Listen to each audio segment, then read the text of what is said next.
Jarumin jarumai na yi fitowa, yau dai gani gimbiya ta wace zan aure ta. Ba mai tsaida ni ga zan mayaka har 10. Sun yi gurna ni jarumin jarumai ne ni, ba ni tsoron aman rauni, an buga da ni an bar ni. Gimbiya ta wa yar sarki, akan ki ne yau zan yaƙi. Jarumin nan ne naki, zan kashe maki su ta sauki in aure ki. Gwarazan mayaka guda 10, akan ki zan fada da su. Ko na kashe su ko su kashe ni, gani na fito filin yaƙi. Gwarazan mayaka guda 10, akan ki zan fada da su. Ko na kashe su ko su kashe ni, gani na fito filin yaƙi.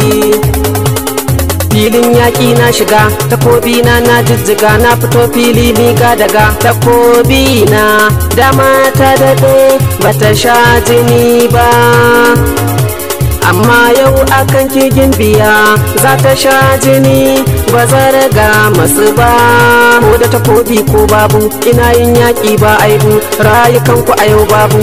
Sarki ya ce in na kashe su za ya bani ke, su kuma sun ce in sun kashe ni za a ba su ke.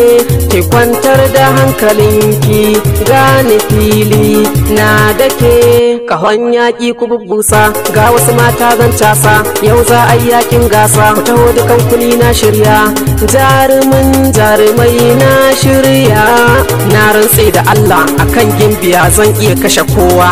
Ga layi na shata, idan da jarumi cikin ku ya tsallaka layin nan.